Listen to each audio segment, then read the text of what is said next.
매일 아침 하나님과 함께 누리는 하늘의 양식, 오늘 만나.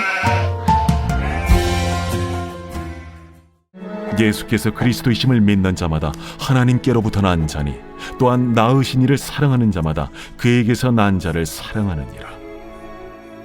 우리가 하나님을 사랑하고 그의 계명들을 지킬 때에 이로써 우리가 하나님의 자녀를 사랑하는 줄을 아느니라.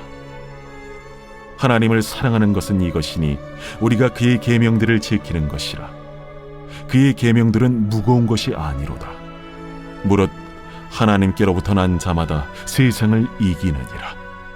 세상을 이기는 승리는 이것이니 우리의 믿음이니라.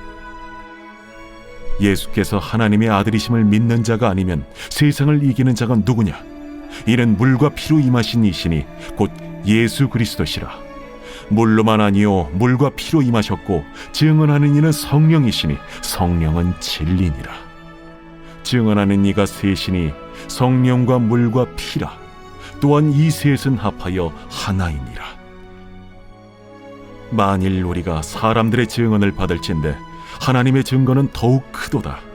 하나님의 증거는 이것이니 그의 아들에 대하여 증언하신 것이니라. 하나님의 아들을 믿는 자는 자기 안에 증거가 있고 하나님을 믿지 아니하는 자는 하나님을 거짓말하는 자로 만드나니 이는 하나님께서 그 아들에 대하여 증언하신 증거를 믿지 아니하였습니다.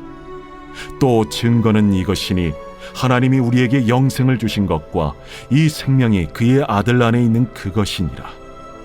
아들이 있는 자에게는 생명이 있고 하나님의 아들이 없는 자에게는 생명이 없느니라. 요한은 오늘 본문에서 믿음을 가르칩니다. 하나님 아들과 믿음, 사랑, 순종, 승리의 관계를 설명하고 있죠. 그것을 위해 믿음의 세 가지 성격을 강조합니다. 예수님을 구주로 믿는 사람은 아버지이신 하나님을 사랑한다고 말합니다. 물론 예수님도 사랑한다고 하죠. 그리고 이 사랑은 그의 말씀을 지키는 것으로 증명된다고 합니다.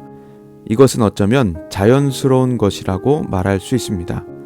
부부나 연인이 사랑한다면서 상대의 의견을 듣지 않는 것은 이기적이라고 말합니다. 건강한 관계라고 말하지 않습니다. 상대를 사랑한다면 그와의 약속을 지키고 그의 의견을 존중하게 되죠. 마찬가지로 우리가 예수 그리스도를 사랑한다고 말하며 주님의 말씀에 관심을 갖지 않고 지키지 않는다면 그것은 반쪽짜리 혹은 거짓일 수 있습니다. 그리스도를 사랑한다면 그를 더 알아가고 싶어지죠. 알아간 그분의 말씀을 지키고 따르고 싶어하게 됩니다. 그런데 주님을 믿고 따르는 것을 부담스러운 것으로 여기는 경우가 있습니다.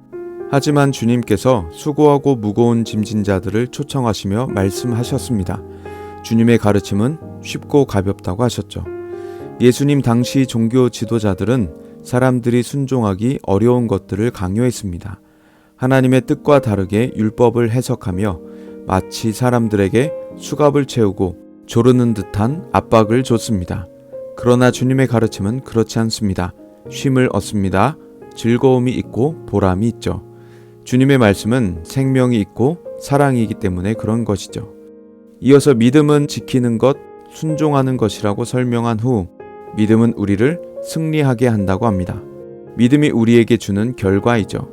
세상을 이길 자가 누구냐고 당당하게 묻습니다. 세상을 이길 사람은 오직 그리스도를 믿는 사람들 뿐이죠. 우리에게 승리 주시는 그리스도는 물과 피와 성령의 증언을 얻습니다.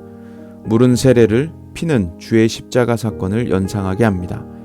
세례로 사역을 시작하신 주님은 십자가에서 사역을 마치셨습니다. 주님의 모든 사역이 그리스도이심을 증언하고 계시죠.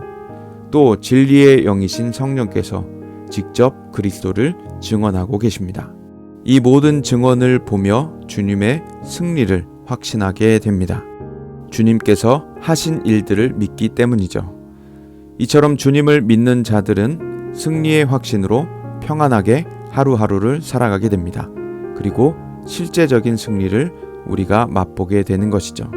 홍해에서 마른 땅을 걷고 사자의 입을 닫고 골리앗을 무너뜨리고 풀무불에 상하지 않으며 5,000명이 넘게 사람이 먹고 바다가 잠잠하며 감옥에 지진이 나서 추록하게도 되는 승리가 나타납니다. 이처럼 믿음은 말씀을 지키는 것이고 우리로 승리하게 하십니다. 그런데 이 믿음의 중요한 성격이 또 하나 있습니다. 바로 믿고 있는 것이라는 사실이죠. 5절과 10절 등등에서 나타나는 믿음에 대한 설명이 바로 그렇습니다. 요한은 믿음을 설명하며 믿었던 것과 같은 과거의 성격으로 설명하지 않습니다. 믿고 있다는 바로 현재적인 상태를 말하죠. 지속적인 믿음을 말하고 있는 것입니다. 예수님은 공생애 동안 다수 사건에서 믿음을 강조하십니다. 맹인에게도 마태복음 9장에서 내가 능히 이 일 할 줄을 믿느냐, 요한복음 9장에서는 인자를 믿느냐라고 물어보시죠. 믿음이 없는 세대를 패역한 세대라고 칭하시기도 하셨습니다. 인자가 올 때 세상에서 믿음을 보겠냐고도 물어보시죠. 우리는 어떻습니까? 우리는 과연 믿고 있을까요? 진짜 믿고 있을까요? 믿음은 그리스도의 말씀을 지키는 것으로 증명됩니다. 말씀을 읽습니다. 그리스도를 알아갑니다. 그리고 순종합니다. 그런 자들은 세상에서 승리하는 믿음을 얻습니다. 세상에서 결코 흔들리지 않게 되죠. 오직 의인은 믿음으로 살리라 함과 같이 하나님을 믿는 믿음으로 세상을 이기며 살아갑니다. 승리하는 믿음을 가진 사람은 과거에 믿었던 사람이 아닌 지금도 믿고 있는 것을 말합니다. 이전에 받은 은혜가 아닌 지금 받고 있는 은혜입니다. 이전에 믿었다가 돌아선 것이 아닌 지금도 믿고 있는 것을 말하는 것이죠. 믿는 자의 진정한 승리는 바로 영생입니다. 우리는 이 땅에서 패배하는 자 같을지 모릅니다. 그러나 바울이 말한 대로 우겨쌈을 당해도 싸지지 않는 것이 바로 우리인 것이죠. 예수님은 당시 바리새인, 사두개인, 유대 장로들, 제사장들에게 둘러싸여 사셨습니다. 그는 패배자와 같이 십자가를 지고 골고다 언덕에 가셨습니다. 제자들은 이제 망했다고 생각하며 도망쳤습니다. 예수님은 패배자와 같이 조롱당하시고 로마 군인들의 손에 힘없이 죽어가셨습니다. 누가 봐도 실패자요 인생 낙오자였습니다. 그러나 주님의 인생 성패는 거기서 결론이 나지 않았습니다. 주님은 부활하시고 승천하셔서 하나님 우편에 앉으시며 성공자이심을 알리셨습니다. 예수님을 따르는 우리의 삶 역시 마찬가지죠. 우리는 우겨쌈을 당하고 있을지도 모르겠습니다. 누가 봐도 실패자, 낙오자처럼 보일지 모르겠습니다. 십자가를 지고 골고다 가신 것처럼 도살장에 끌려가는 양과 같은 하루하루일지도 모르겠습니다. 그러나 우리가 기억해야 할 것은 예수님께서 우리를 붙들고 계시다는 것입니다.